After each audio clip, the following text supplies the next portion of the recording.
changing the total design of your model. So we're going to roll this back to just under base extrude. Okay. I'm going to go to a front view. Okay. I'm going to click the front face. Okay. I know I've clicked the front face because I'm in a front view. Okay. I'm going to right click and select sketch. So now I've created a sketch on this front plane. Now I'm going to select a circle from my sketch tools. I'm going to bring it down here, and I'm actually going to select the origin from the flyout tree. All right. Drop it right there. Okay. I'm going to go ahead and add a smart dimension,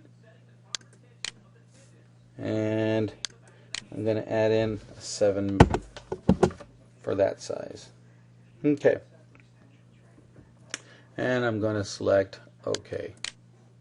Okay. Now, I'm going to go ahead and from the features, without exiting the sketch, I'm going to select Extrude Cut. Okay. It didn't put me into an isometric view, so I'm going to hit Control 7 so I can see the isometric view. Okay, Control 7. Okay, what's going on here? One more time. Control 7. It's not working. So let's just do it this way. There we go. Okay. I may be running out of memory here. So, from the Cut Extrude Property Manager, I'm going to select right down here a little checkbox says Flip Side to Cut. I'm going to select that.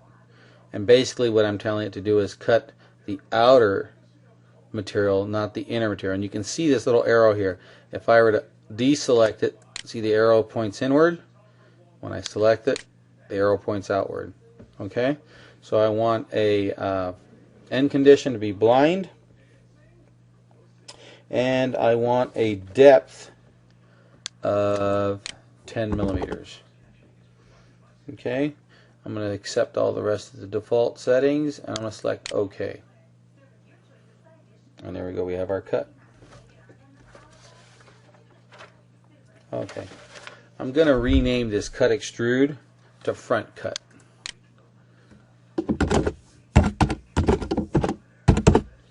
Okay. I'm going to go ahead and click Save, just to show you that I can actually save this model in a rollback stage. Okay, and I click Save. Okay, now I'm going to roll this back down. I'm going to roll it back down to front hole, and it looks like it's rebuilt, no problem. Roll it down to chamfer. Oh, there's a problem. Okay, so I'm going to right click chamfer, and I'm going to come up here and click Select Edit Feature. And you'll notice that it's telling me that there's a missing edge. Okay. It also shows me in the graphic screen that a red dotted line where that edge used to be. Okay. So I'm going to go ahead and select missing edge from the chamfer property manager, and then come down here and select the new edge that I want to put this chamfer on. So I'm going to put it on that edge right there. Okay. I'm going to leave it 1 millimeter still. And I'm going to select OK. Okay. So now I'm going to go ahead and roll it further down. And it's not highlighted red, but you can see this exclamation point, and you can see that the feature, the keyway cut feature, has now turned green. That means there's a problem. So anytime you have a red X or this exclamation point, you can right click the feature or the sketch, depending on what the problem is, and the in context toolbar fires up, and you'll see this first selection, what's wrong. I'll select what's wrong, and it tells you this sketch contains dimensions or relations to model geometry which no longer exist. Consider deleting the dangling sketch entities, shown dashed in a dangling color, or editing the model to restore the missing model geometry. Okay, so this is telling me there's sketch problems. Okay, reading to this, it tells me there's sketch problems. So I'm going to close this. I'm going to expand this feature to access the sketch, and again I can see that it's got problems as well. And just holding my mouse over it gives me feedback, telling me the same message. So I'm going to right-click the sketch, and I'm going to edit sketch. Okay. Now that green color there means that there's missing or dangling relations. So I'm going to go ahead and, using my roller on my mouse, I'm going to zoom into this area here.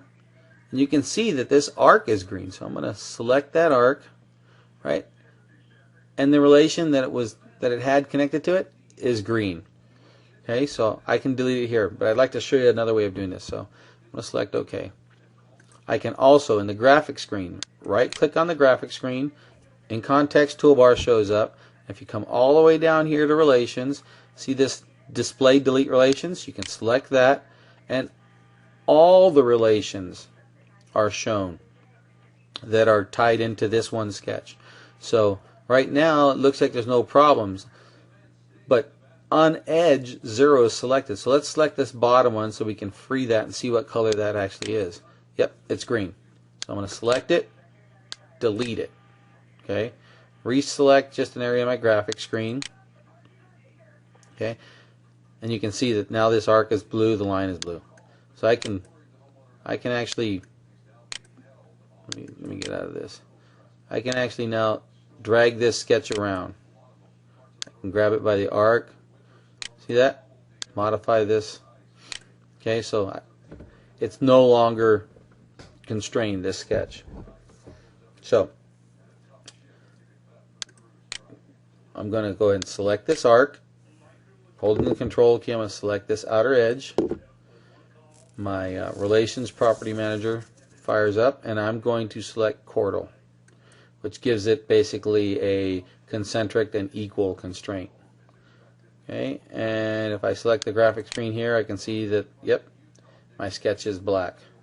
Okay, so I'm going to go ahead and exit this sketch.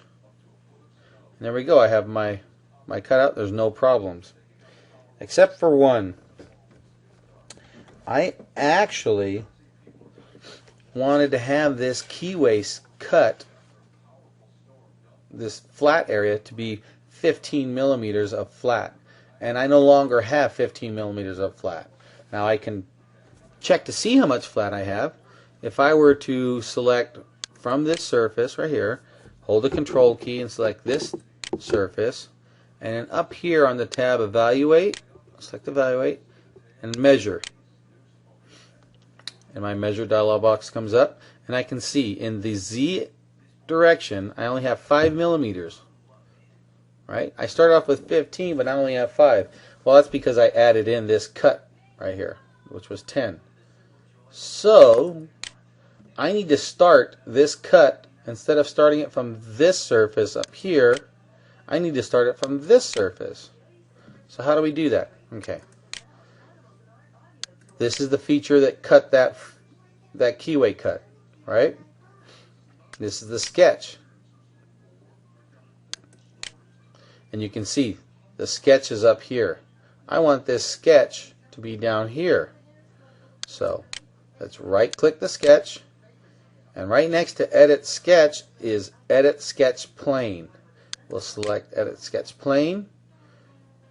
It shows me the Sketch Plane Property Manager, and it has Face 1 selected, and in the graphic screen it shows me Face 1. Okay, I want to replace Face 1. I'm going to select this face. Okay, now it puts in Face 2. I'll select OK. And let's zoom out a little bit. Right? And now you can see this sketch starts here, and that feature continues down. Right? And as soon as as soon as I select this keyway cut, feature, you can see that it's showing me it's 15 millimeters. So that's good. That's what we wanted. Okay.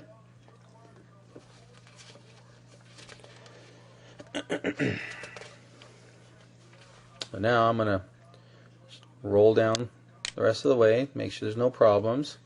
Hit the F for fit. I'm going to click Save. Okay.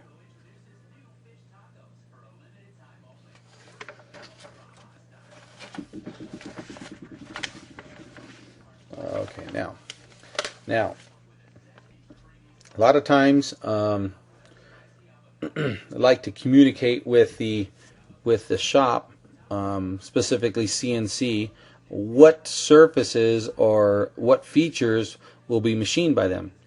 We can do that by adding a color to our model. Okay, and to do that, come up here to Rod and right click where it says Rod on my model feature tree, and in context toolbar fires up, and I'm going to select Appearances, and I'm going to select the drop down. Okay, and right here where it says Rod, I'm going to come on over, scroll over here and select Edit Color. Okay, now when it fires up, it's going to show me the Color Property Manager, and it's selected to select part. Okay,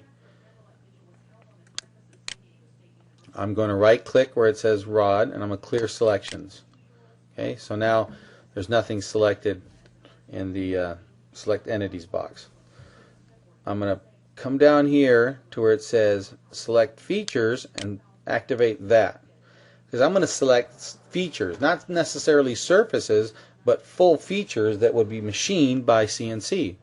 You notice I have my flyout feature tree. I'll drop that down. And from my flyout feature tree, I'm going to go ahead and select a couple of features that I want to have CNC machine. One of which will be the keyway cut. Okay, I want the front hole. See, front hole right there. And I want the back hole. Okay, I want those features to be identified for CNC to cut, and I'm going to identify them with a blue color. Okay, and I'm going to select OK to accept that, and you can see now that I select keyway cut, that's blue there. This hole, front hole, you can see that it's blue, and if I rotate around, that feature, which is the back hole, is also blue. Okay, so I'm going to hit Control 7 for a nice isometric view, and I'm going to select Save, and that'll conclude the second model of Project 1.